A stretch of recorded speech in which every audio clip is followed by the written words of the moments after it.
si pecando sois abofeteados y lo soportáis. Mas, si haciendo lo bueno sufrís y lo soportáis, esto ciertamente es aprobado delante de Dios.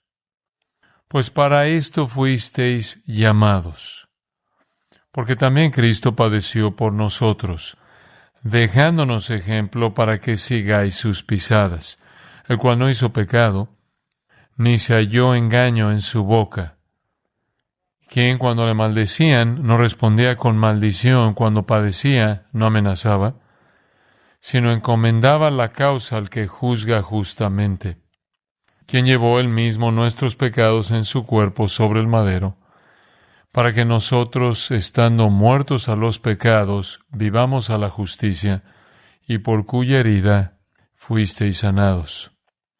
Una porción maravillosa de las Escrituras, una que es una de mis favoritas.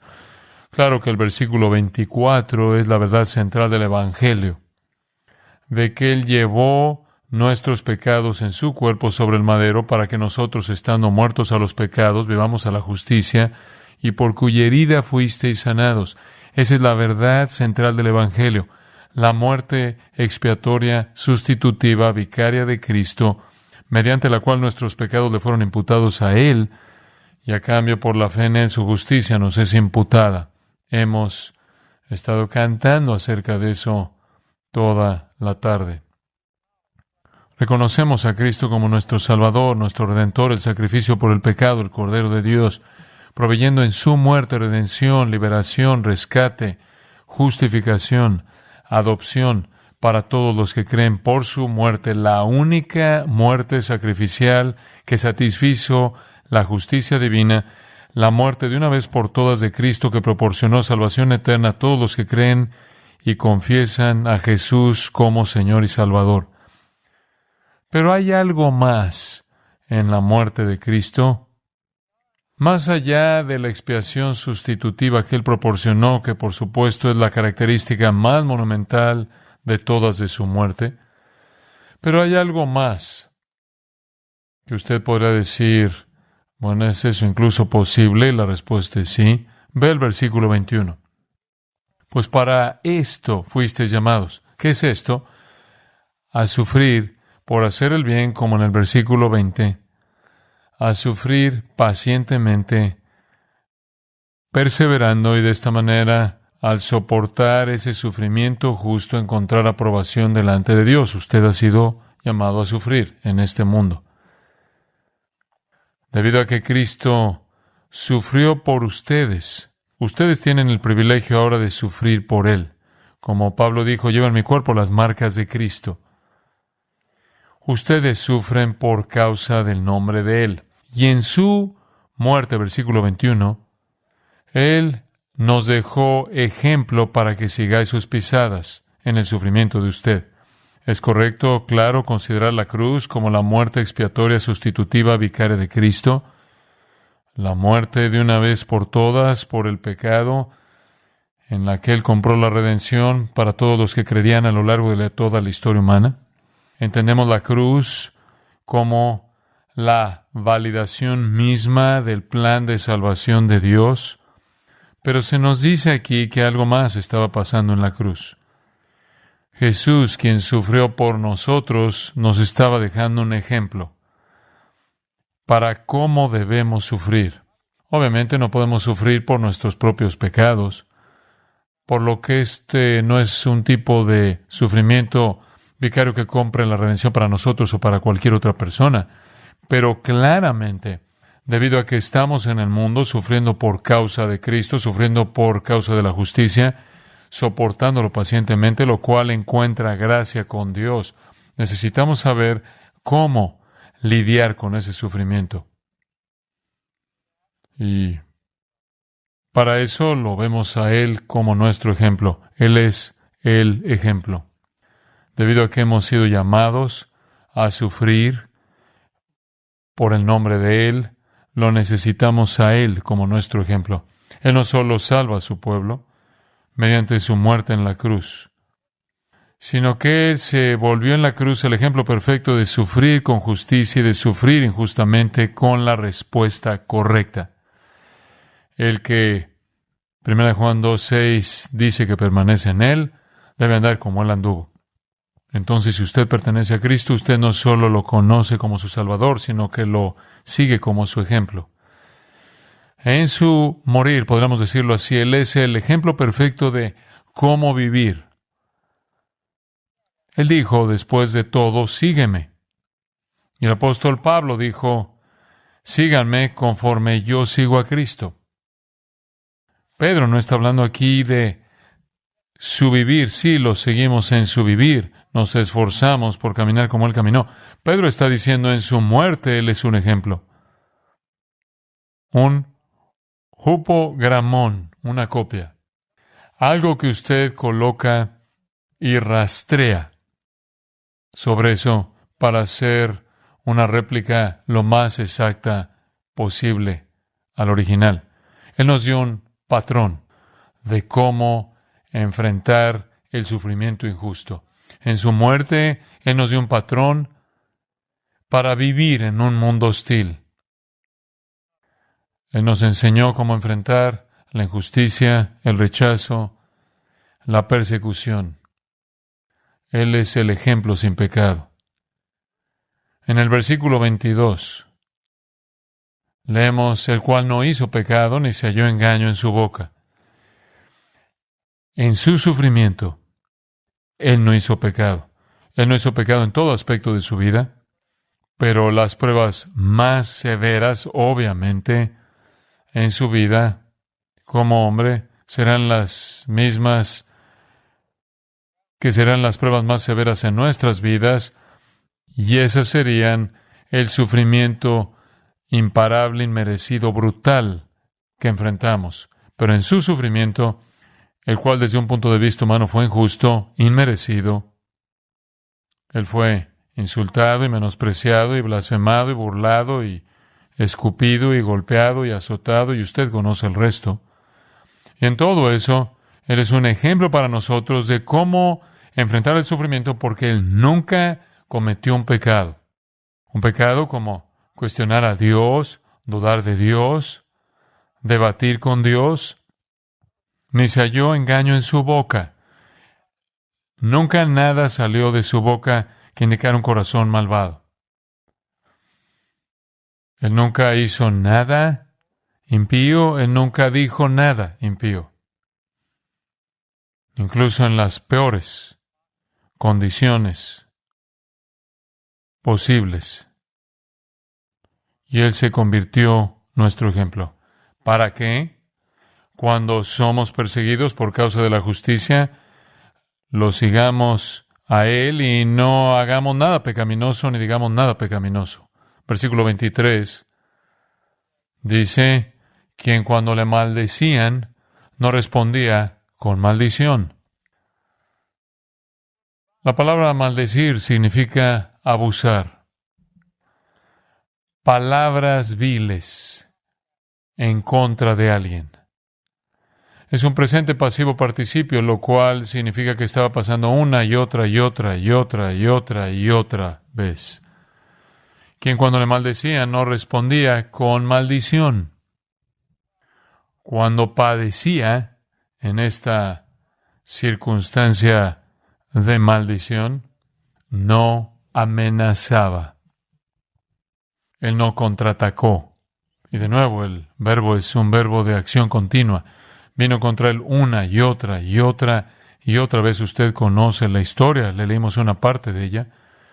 Él fue maltratado mucho tiempo antes de eso y frecuentemente a lo largo de su vida y ministerio. Y en su juicio y en todos los eventos que llevaron a su crucifixión final, Él fue abusado y maldecido. Él nunca se vengó, nunca respondió al abuso con abuso, nunca respondió con amenazas a las amenazas pronunciadas contra Él. Ese es el negativo. El positivo es el final del versículo 23. Siguió encomendándose a sí mismo al que juzga justamente. Lo más difícil para nosotros en la vida, creo yo, es soportar sufrimiento injusto. De regreso al principio del versículo 20, Se nos dice por parte de Pedro, y es obvio, si usted peca y es tratado de manera áspera y lo soporta, usted no recibe crédito alguno por eso. Usted merece eso. Sabemos cuando somos culpables y sabemos cuando lo que nos está pasando es la disciplina del Señor. Pero cuando estamos sufriendo por la justicia, hay una tendencia a querer pelear de regreso, pero Jesús se vuelve nuestro ejemplo. Él simplemente siguió encomendándose a sí mismo al que juzga justamente. El verbo significa entregarse a sí mismo. Se entregó a sí mismo, se encomendó.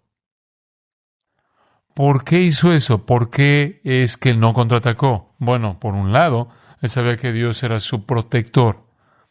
Y por otro lado, él sabía que la venganza pertenece al Señor, ¿verdad? Vemos esta actitud de Jesús en la cruz. Y se revela en sus 7 últimos dichos en la cruz. En su muerte, Él muestra lo que es encomendarse a sí mismo a Dios. En su trato injusto, Él nos muestra un ejemplo de alguien que nunca devolvió el abuso, nunca amenazó, sino que se encomendó a sí mismo a Dios. Déjeme repasarlo, lo leí antes.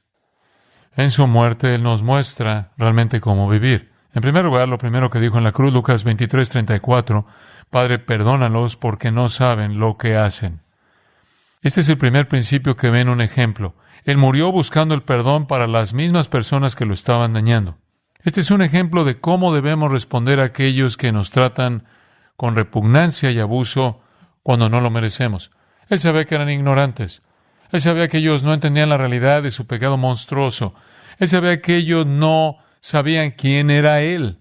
Ellos no sabían que estaban asesinando al príncipe de la vida, el Creador y Salvador. Él sabía que ellos necesitaban perdón. Y eso es por lo que Él oró.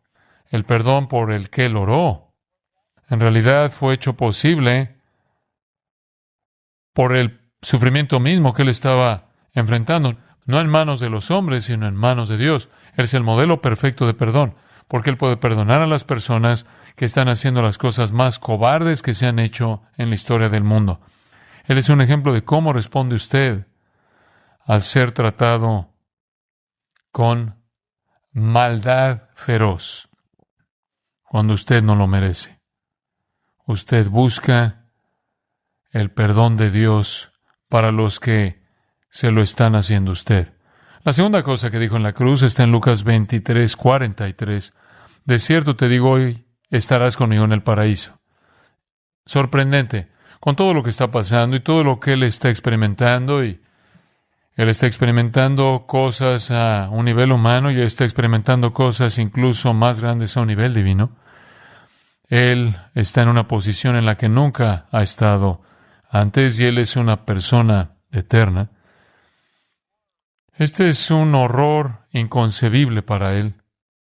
Pero Él se vuelve hacia un ladrón a su lado y le dice, hoy estarás conmigo en el paraíso. Y aquí hay un ejemplo de cómo vivir incluso cuando usted está siendo perseguido por causa de la justicia. Número 1, ore por la salvación de su perseguidor. Y número 2, comprométase con la misión de Dios. Y la misión de Dios es traer salvación a un alma condenada. En medio de las agonías más debilitantes e inconcebibles para nosotros, Él nunca perdió de vista la razón de su venida. El Hijo del Hombre ha venido a hacer ¿qué? Para buscar y salvar lo que se había perdido. No importaba lo que le estaba pasando, Él nunca estuvo fuera de la misión. Todas las señales aún estaban por llegar. La oscuridad, el terremoto, las rocas rompiéndose, las tumbas abriéndose, el velo rasgándose.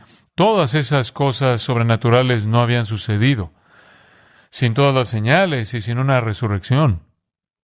En las circunstancias más desfavorables posibles, Él extendió la mano y salvó a un pecador.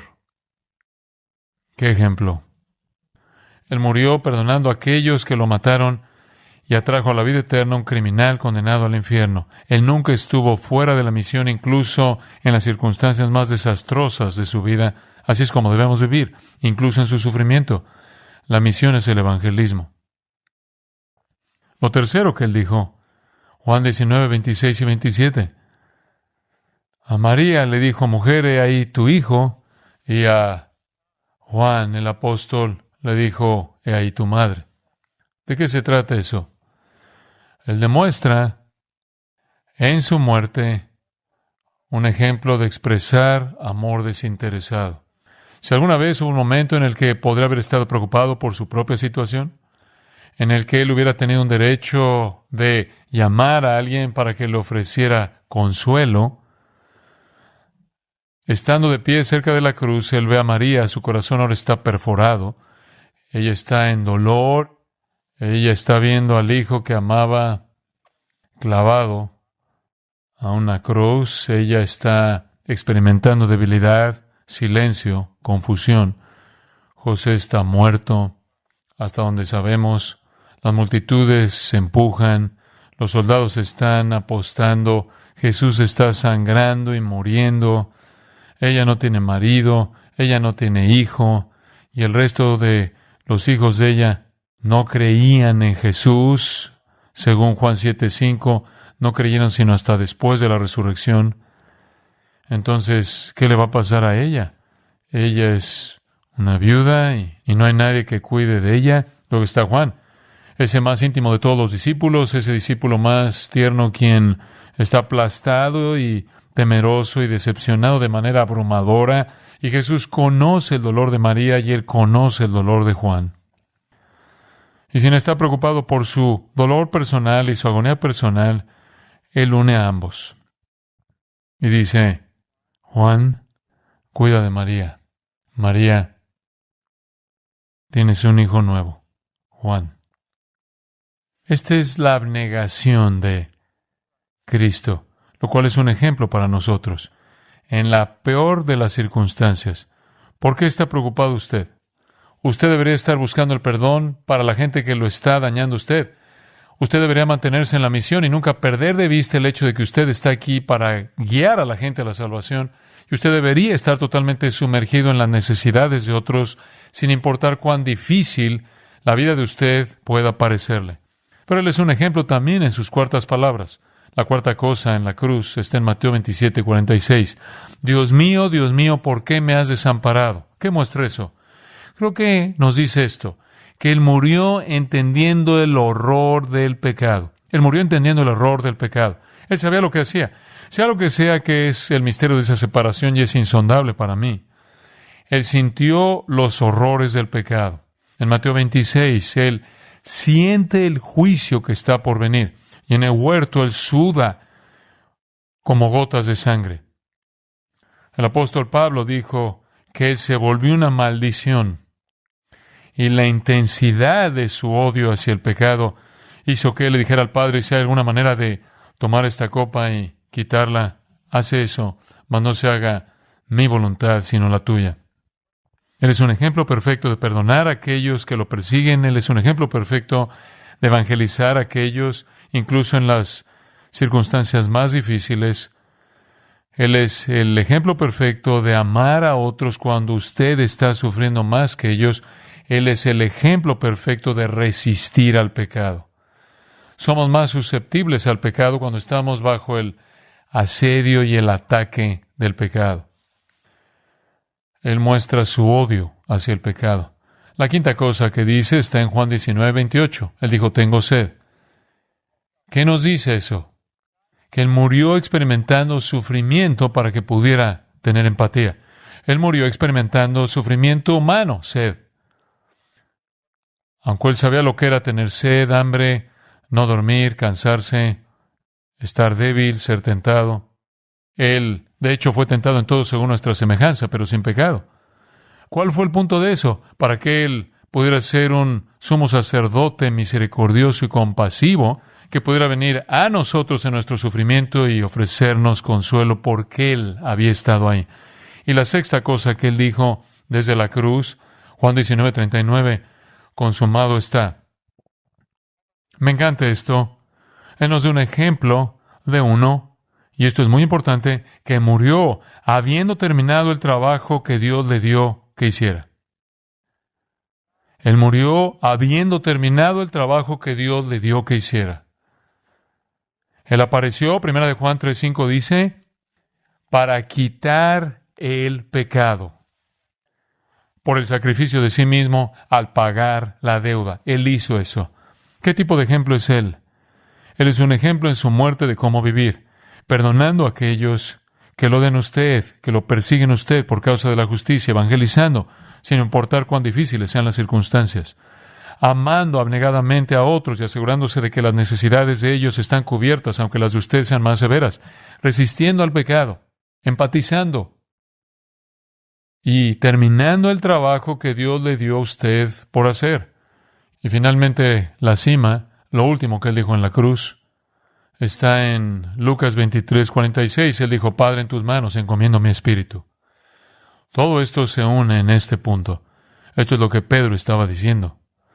Él murió como Él vivió, confiando completamente en la fidelidad de su Padre. Esto es lo que Pedro dice, ¿no es cierto? Al final del versículo 23. Él se mantuvo encomendándose a sí mismo al que juzga justamente. Él confió en Dios. Esta es la culminación de todo. Él podía hacer el resto porque Él confió en Dios, quien prometió librarlo.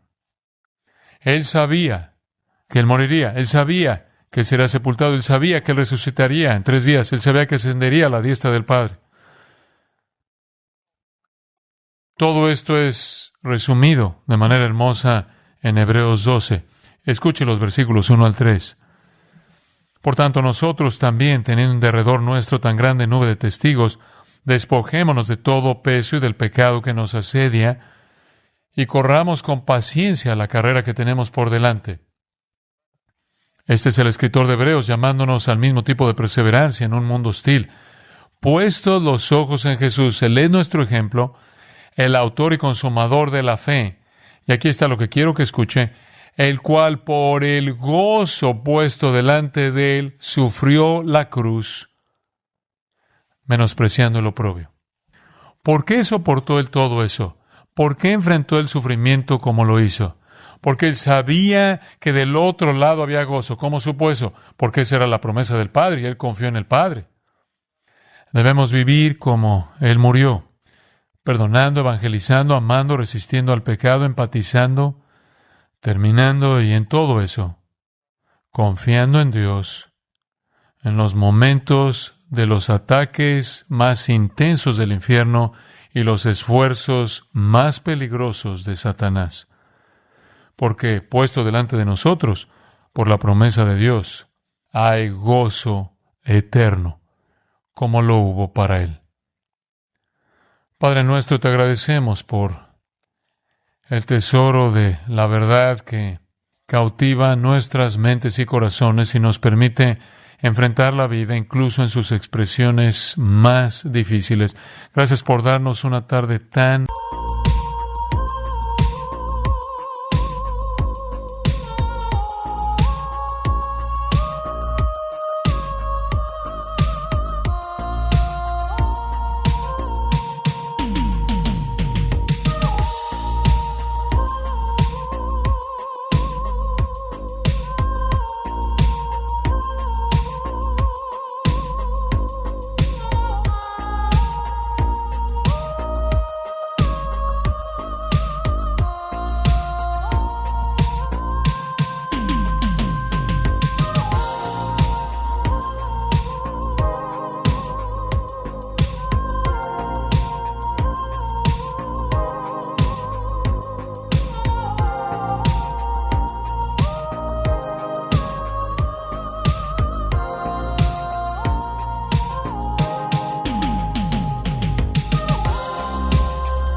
Like a metronome so gentle, the echoes of laughter still linger in the air as I trace the fading lines of our story.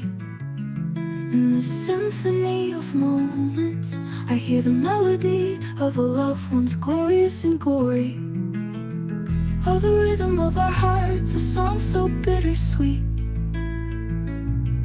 a dance of passion and pain where the past and present meet. In the silence, I hear your voice calling out to me, an instrumental intro to a love that's yet to fully set me free. In the canvas of my mind, I paint the memories in art pop hues, in these shades of love where the colors of our souls intertwine subdued. Through the lens of time, I see the beauty in the chaos that we've been, a masterpiece of love, a dance of shadows where the light begins to dim. Oh, the rhythm of our hearts, a song so bittersweet, a dance of passion and pain where the past and present meet. In the silence, I hear your voice calling out to me, an instrumental intro to a love that's yet to fully set me free. In the canvas of my mind, I paint the memories in art pop hues, in these shades of love, in these shades of love, where the colors of our souls intertwine subdued, subdued. Through the lens of time, I see the beauty in the chaos that we've been, a masterpiece of love, a dance of shadows where the light begins to dim. Oh, the rhythm of our hearts, a song so bittersweet, a dance of passion and pain where the past and present meet. In the silence, I hear your voice calling out to me, an instrumental intro to a love that's yet to fully set me free.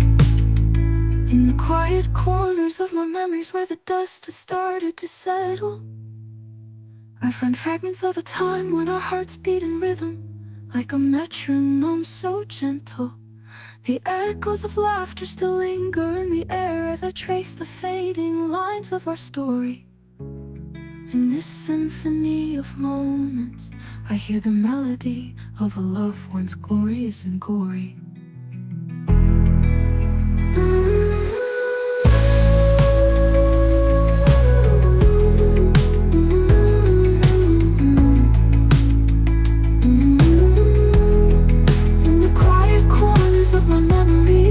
Where the dust has started to settle, I find fragments of a time when our hearts